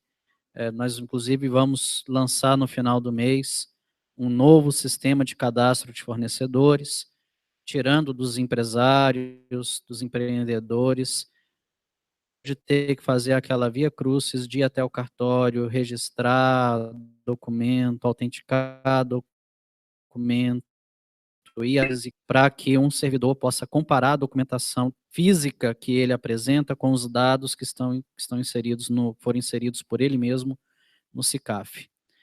Nós temos hoje quase 2.000 unidades cadastradoras, quase 4.000 servidores públicos, que passam 8 horas por dia, 22 dias por mês, conferindo se o documento físico está compatível com as informações dentro do cadastro. Isso é para a gente ter uma ideia do nível de desconfiança que o Estado tem da pessoa física e da pessoa jurídica. E se nós não quebrarmos essa relação de desconfiança, nós também não teremos uma melhoria nos índices de confiança do cidadão e das empresas em relação ao Estado. A ideia é que o sistema seja 100% digital, e uma vez assim sendo, ele estaria disponível para uso não apenas pelo governo federal, mas também pelos entes subnacionais, estados, municípios, assim por diante. Painel de preços também. Veja que o painel de preços, a gente não falou dele hoje, ele reduziu o tempo de pesquisa de mercado de alguns meses para alguns minutos. Nós temos aí órgãos e nós temos um monitoramento do tempo logado de cada pessoa dentro do painel. Nós temos observado que o tempo médio de pesquisa de mercado para materiais tem sido ali da ordem de 11 minutos, ou seja, aquelas pesquisas que tomavam semanas estão sendo feitas quase que em tempo real. E é um painel que está aberto para todo mundo, até para o cidadão, dentro de um pressuposto de transparência, mas ele está acessível para estados, para municípios, seja o município capital de uma unidade da federação, seja o município na região mais remota do país e com a maior dificuldade que ele tenha de acesso a meios tecnológicos. A ideia também é que nós passemos a trabalhar numa perspectiva de que todas as compras públicas estejam registradas numa única plataforma.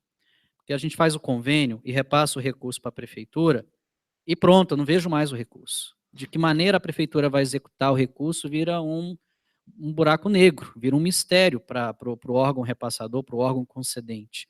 Então, a ideia é vincular a execução dos recursos provenientes de emendas parlamentares, de convênios, contratos de repasse, termos de parceria, à utilização de uma única plataforma onde fiquem registradas todas as compras públicas, que, obviamente, deve tomar aí o Comprasnet como ponto de partida.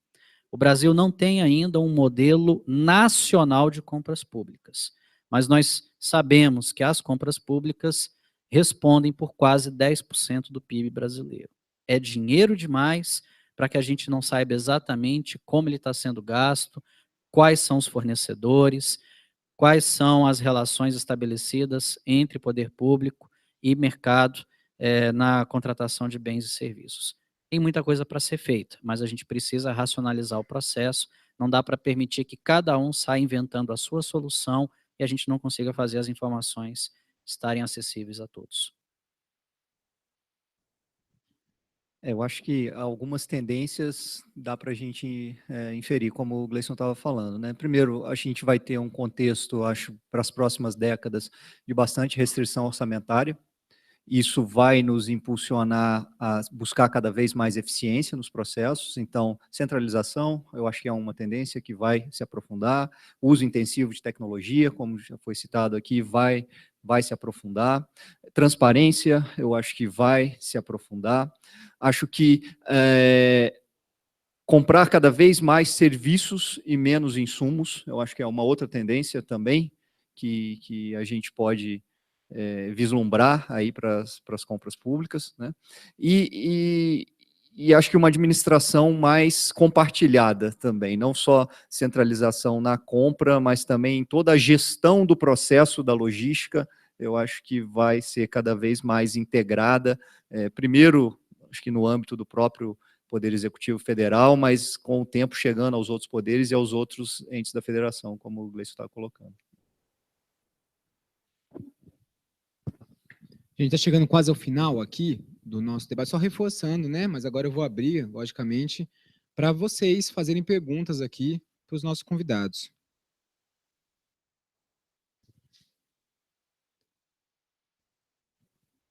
Edu? Bom dia a todos. Eu gostaria de fazer uma pergunta ali para o Thiago Bergman. O Thiago deu uma entrevista esse ano para a comunidade de compras da ENAP sobre a gestão de indicadores em compras públicas. E eu gostaria que ele comentasse uma passagem que ele disse que é plenamente possível e acontece muito hoje no Brasil, do fato de você realizar uma compra pública de acordo com a legislação, com o menor preço, no tempo, num ótimo tempo, mas que no final das contas não atende o anseio do usuário. Então, você faz uma compra de acordo com a lei, mas que não necessariamente é uma boa compra pública. O que eu comento, acho que o Gleison até comentou esse número de 10% do PIB, o Renato até me olhou aqui, porque esse é um número, a gente sempre tem uma controvérsia em relação a essa questão do poder de compra, mas o que eu comento assim, eu tenho uma visão bem particular, quando a gente vê muito na mídia, tipo, o Estado é inchado, o Estado é ineficiente, coisa nesse sentido. E eu vejo, eu me divido sempre em dois papéis, um papel como cidadão e um papel como servidor público, né? Então, nessa dicotomia aí, que eu costumo falar o seguinte, eu não acho que o Estado seja inchado, né? Quando você pega um número de 1994, a folha de pagamento, ela representava 4,7% do PIB, hoje ela fechou 2016 em 4% do PIB, agora com o PIB caiu, a gente deve estar em 4,1% do PIB. A folha de pagamento ela cresceu menos do que a economia cresceu, né? Da mesma forma em relação à despesa corrente, eu acho que a gente tem que fazer medidas em relação à economia ser mais eficiente, mas a gente está falando aqui, então você pega o número do Compras Neto, 60 bilhões, né? A gente está falando de um orçamento de 1 trilhão e onde a gente tem uma despesa corrente aí nessa faixa. Óbvio, a gente tem que ser eficiente? Tem, mas eu acho que o que a gente mais precisa evoluir é no resultado que a gente entrega. Então, a gente cansa de ver casos, né? A prefeitura foi lá, comprou uma ambulância toda bonita e aí você bate lá na ambulância, mas e aí, cadê o atendimento? Não, a ambulância está parada. Não, por quê? Não, porque o contrato de terceirização de motorista não tem. Não, porque eu estou sem recurso para botar gasolina. Porque a oficina eu não consegui contratar. Não, porque a empresa entrou com recurso na licitação e o carro está parado, eu não consegui comprar a peça, porque o fornecedor. Né? Então o camarada foi lá, comprou a melhor ambulância possível, a mais barata, na licitação mais rápida, e o cidadão ele continua sem ter o produto. Né? Então, o que eu acho que a gente precisa avançar é a gente entender que as nossas compras elas estão ali, né, para atender uma determinada necessidade. Então, eu vi um acórdão, foi ontem, o cara dizendo assim, não, preciso garantir que eu tenho ampla concorrência na licitação, tal. Eu falei, o objetivo da minha licitação é comprar o que eu preciso, o cidadão ter o que ele precisa, ou garantir que as empresas participem do pregão. Né? Então, se você for olhar no enfoque de desenvolvimento de fornecedores, que eu acho que isso é uma coisa que a gente precisa evoluir, né? Parar de achar que o fornecedor é nosso inimigo, mas é uma coisa que o mercado privado faz muito. Né? Ele desenvolve toda uma cadeia de fornecedores para buscar especialização, para buscar ter ganho de eficiência. Né? Eu vejo que a nossa política de ME e EPP, a gente gera ineficiência. Porque quando eu faço licitação exclusiva, ou boto margem de preferência, tudo que o camarada quer é não crescer. Porque se ele crescer, ele perde tudo isso. Aí o cara vai, eu conheço empresários que são assim, ele fica controlando pelo limite de faturamento. Né? Ele vai abrindo uma empresa, 2, 3, 4, 5, porque se ele ganhar mais com aquela empresa, ele perde o benefício. Então ele começa a participar da licitação com outra. Né? Isso. Então, assim, eu acho que o que eu digo nesse momento é que a gente precisa evoluir para olhar o resultado que aquela contratação está gerando. Né? Quando você olha indicadores da licitação, ela teve economia, o CGU fez um trabalho agora dizendo que seria assim, o sucesso de uma licitação, uma economia de uma licitação, seria uma diferença, por exemplo, entre o estimado e o resultado da licitação. Falei, quer dizer que se o cara fizer uma péssima estimativa, foi uma excelente licitação. Por que não? Porque ele conseguiu uma grande economia. Em compensação, se ele fizer uma melhor estimativa da vida dele, ele bateu o resultado da licitação, ficar no 0 a 0 ali, ele estimou o valor da licitação, foi uma péssima licitação. Né? Então, eu falo assim, nesses indicadores que a gente precisa evoluir, de pensar assim, o que eu quero alcançar com aquela compra pública. Né? E aí passa por eu deixar de olhar a ambulância sozinha e passar a olhar o que eu vou fazer com aquela ambulância, entender a cadeia de fornecimento. Às vezes eu ficava preso. Eu vi um caso exatamente esse, conversando sobre o modelo de credenciamento de passagem aérea, né? Um órgão que não conhecia, mas todas as companhias estão com certidões negativas, eu não consigo contratar porque elas estão sem certidão, sem regularidade. Eu falei, mas aí o que você faz? Não, eu contrato uma agência, porque a agência tem regularidade, mas ela vai comprar a passagem de quem? Da companhia. Então eu estou dando um gato para conseguir chegar no mesmo resultado. Contratando um plano de saúde. Ah, não, vou falar o nome da empresa, mas a minha Unimed local aqui, ela está com problema de certidão, não posso contratar. Não, então vou fazer o pregão. Quem ganhou? A Unimed de outro estado. Eu falei, mas ela atua aqui? Não, ela subcontratou a minha. Então, de novo, eu estou mais preso no processo de licitação ou naquele resultado? Porque o resultado era a Unimed que estava prestando serviço. Mas o órgão estava pagando mais caro, porque ele tinha que pagar uma intermediação da Unimed do outro estado. Então, é nesse sentido que eu falo que a gente precisa evoluir na nossa busca do resultado das nossas licitações. Alguém mais? Minha inquietação é a seguinte, nós temos um referencial de governança gerado pelo TCU muito bacana, mas também sabemos que o grau de maturidade da maioria dos entes públicos ainda não está muito próximo disso. Seria viável a gente pensar numa trilha de governança? Eu entendo que os pilares são fundamentais, a gente não pode deixar de considerá-los, mas seria viável a gente pensar numa trilha, em caminhos, em níveis de maturidade, para nós irmos incentivando os entes públicos a alcançarem essa maturidade em governança nas aquisições? Eu refleti numa oportunidade, a gente está tendo mudança legislativa agora. Talvez acrescemos, por exemplo, o valor de dispensa de licitação. E eu trago para a realidade de empresa pública, que é onde eu estou lotado hoje. Nós já temos uma legislação que permite uma dispensa de licitação, por exemplo, de R$50 mil para itens, bens e serviços comuns.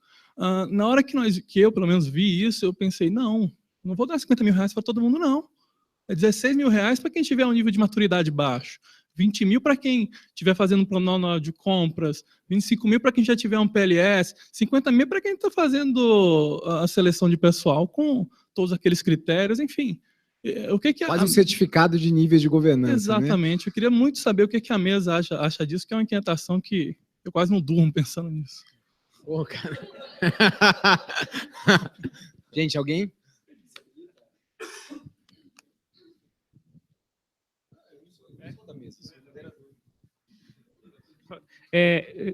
Eu concordo, eu tinha uma posição, o pessoal falou, a Lei 866 é velha, é ruim, não sei o quê, e reclama muito dessa questão do limite de dispensa.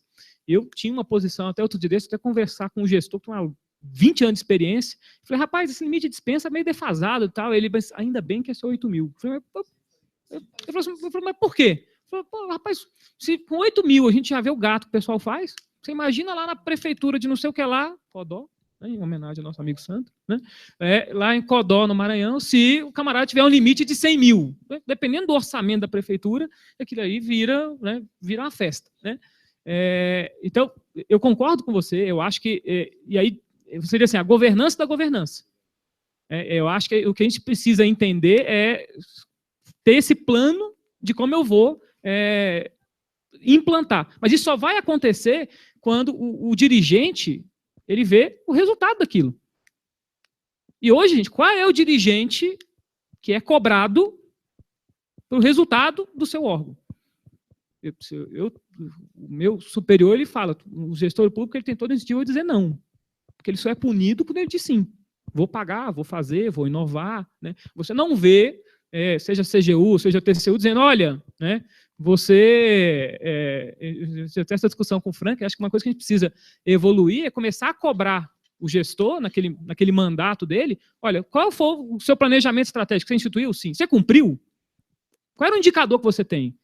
Qual o problema? O que vai te gerar você não atingir o seu planejamento estratégico? Você falou, contratou uma consultoria, 200 mil, fez o planejamento estratégico, bonitão, tal, e aí, não cumpriu. E o que vai acontecer com esse gestor? Ele vai ser promovido? Ele vai sair da posição? Então, essas coisas elas precisam se conversar. Mas acho que isso é uma mudança de cultura, como o Frank bem comentou, a gente passar a cobrar da gestão o resultado. E aí é o dirigente máximo.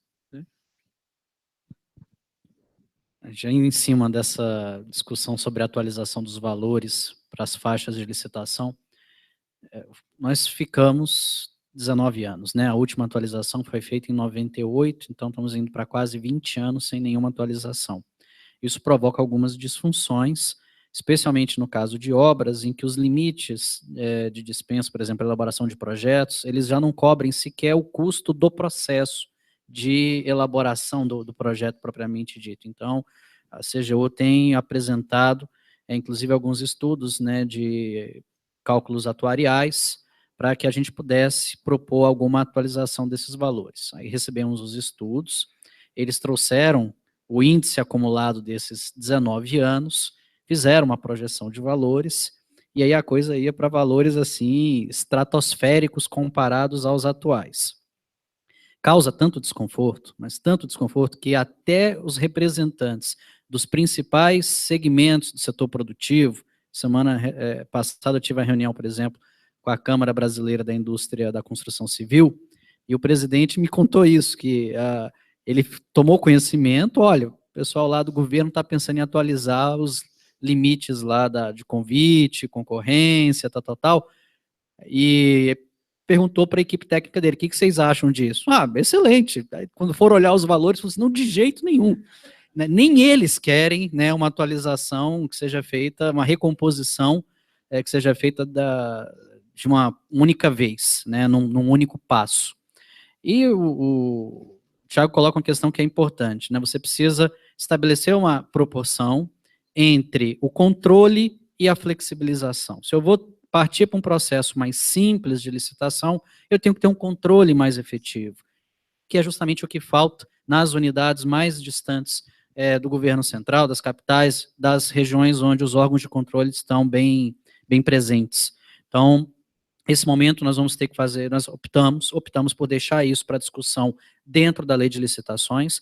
O governo poderia ter feito isso por decreto, aliás, desde que 8666 foi sancionada, a atualização desses valores poderia ser feito até anualmente, se fosse o caso, por uma inércia não foi feita, agora a gente chegou nessa situação complicada, em que você tem uma defasagem muito grande, mas não dá para dar um cavalo de pau e fazer a correção de uma vez só. Optamos por deixar isso para dentro da discussão da lei, porque abre espaço, inclusive, de fazer outros desenhos. Esse que você coloca é interessantíssimo, né? Condicionar os limites ao grau de maturidade do planejamento estratégico e de planejamento de compras da instituição. Ou, pelo menos, atualizar apenas determinadas modalidades e não recompor de forma tão integral aquelas que são as mais vulneráveis, as mais suscetíveis a maus práticas. Acho que a tua pergunta fala sobre a implantação de uma gestão estratégica nesse processo, né? Acho que a gente tem um indicador como ponto de partida de maturidade, que são os próprios índices de governança do TCU. Acho que eles se propõem a isso, até para balizar onde cada um está em relação à média da administração, né? E o que a gente pode fazer a partir daí, e aí eu recorro novamente ao exemplo da TI, onde isso já roda há alguns anos, construir uma estratégia, tá? Então nos próximos 2 anos eu quero sair desse patamar e chegar ali. E traçar metas que respeitem os diferentes graus de maturidade dos órgãos. Então, um órgão que está menos maduro, ou a tua meta para os próximos 2 anos é sair do degrau 0 para o degrau 1. O outro órgão já vai ser do degrau 4 para o degrau 5. Né? A gente fez isso na TI, com a estratégia de governança digital e com os planos de metas que foram contratualizados com os órgãos, mas você tem que ter um instrumento de incentivo, que no caso da TI eram os analistas de TI. Então, a gente premiava o órgão que cumpria as metas, recebendo mais recursos humanos e vice-versa, né? Acho que dá para pensar alguma coisa aí e adequar o modelo aqui para a logística.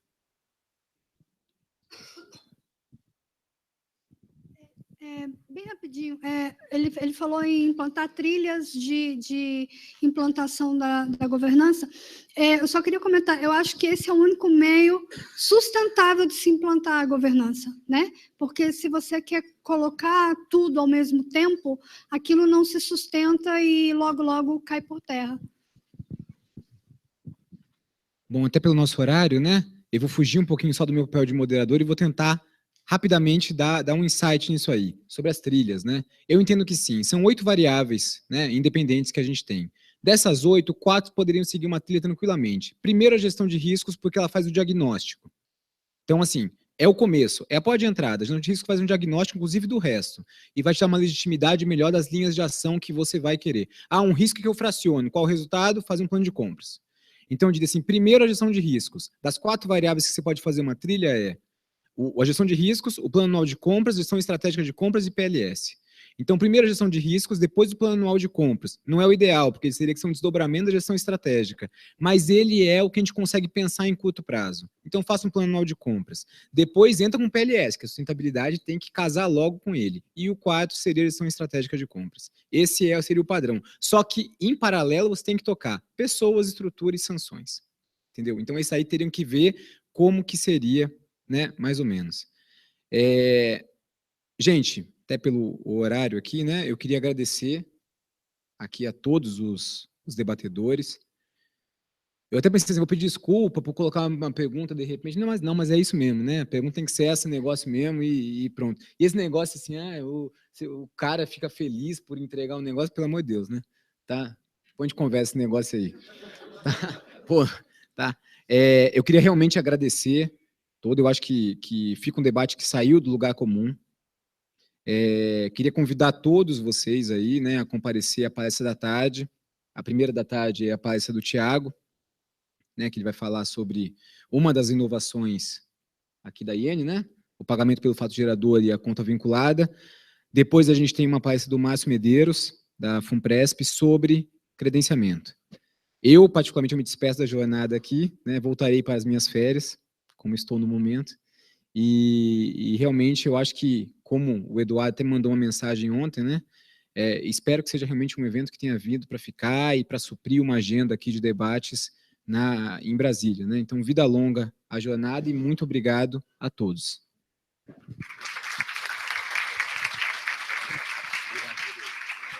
Quem quiser participar do sorteio do livro, vem aqui no cantinho que a gente faz um sorteio, tá?